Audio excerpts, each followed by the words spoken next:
A long time ago, in ancient China, there lived three old monks. No one knew their real names because they never shared them. People simply called them the Three Laughing Monks, as that was what they were known for everywhere they went. They laughed. They traveled from village to village, always together, and wherever they went, laughter followed. They didn't preach, they didn't teach, and they didn't speak. They just laughed. The monks had a unique way of bringing joy to the places they visited. When they arrived at a village, they would walk straight to the center of the town square. Then, without saying a word, they would start laughing, genuine, deep laughter that echoed through the streets. At first, the villagers would look at them in confusion, not understanding what was so funny. But slowly, one by one, the villagers would begin to smile. The laughter was contagious. Soon, everyone in the village, whether they were farmers, merchants, or children, would start laughing along with them. It was as if the monks had a magical ability to make people happy, to make them forget their worries, and enjoy the simple act of laughter. And once the entire village was laughing, the monks would quietly move on to the next town, leaving the people behind filled with joy. For years, these three monks traveled through China, spreading joy wherever they went. They never spoke a word to explain why they did what they did. Their laughter was their message, their only form of communication. People loved them and admired them, but they often wondered, what is the secret behind their laughter? Why do they laugh so much? What do they know that we don't? One day, while the monks were staying in a village in the northern province, something unexpected happened. One of the monks passed away.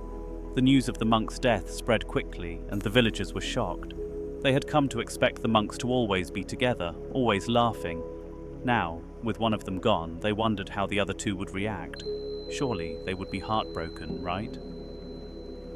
The villagers left their work in the fields and hurried to the place where the monks stayed. They gathered around, waiting to see how the remaining two monks would respond to the loss of their dear friend. The mood was somber. Everyone expected to see tears, sadness, maybe even mourning. But to everyone's surprise, the two monks didn't cry. In fact, they began to laugh, louder and harder than ever before. The villagers were confused. How could they laugh when their friend had just died? It seemed so strange, almost disrespectful. Some brave villagers stepped forward and asked, "Why are you laughing? Your friend has died. Shouldn't you be sad?" For the first time in years, the monks spoke. One of them said, "Yesterday, on our way to this village, our friend made a bet. He said, 'I'll be the first to die among us.' And now he's won. He was right." The monks continued laughing. He was always full of jokes, even about death. He even left a message for us. The villagers listened in astonishment as the monks shared the final words of their friend. In his message, the monk had written, "Do not wash my body or change my clothes when I die. I have never allowed the dirt of this world to touch me, because my laughter has kept me clean.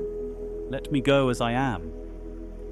Following his wishes, the monks placed his body on the funeral pyre, still dressed in the same clothes he had worn when he was alive. As the flames began to rise, something incredible happened. Out of the fire came a burst of fireworks, bright, colourful explosions that filled the sky. The villagers gasped in awe, watching as the fireworks lit up the night. It was as if the monk had planned one final joke, one last gift of joy for everyone watching. In that moment, the villagers finally understood. The laughter of the monks was not just about happiness, it was about accepting life for what it is, even in the face of death. The monks weren't afraid of dying because they had discovered that the secret to life was joy. Their laughter was their way of celebrating every moment, no matter what happened. And so, as the fireworks lit up the sky, the villagers joined in. They began to laugh, softly at first, but soon the whole crowd was laughing along with the monks. The village was once again filled with joy, even in the presence of death. Perhaps, in life, our only purpose is to laugh, to find joy, even in the hardest of times, because laughter is what keeps us truly alive. The next time you face a problem, try something simple. Look in the mirror and laugh. You might find that your laughter is the key to solving your problems, and it's your joy that keeps you going.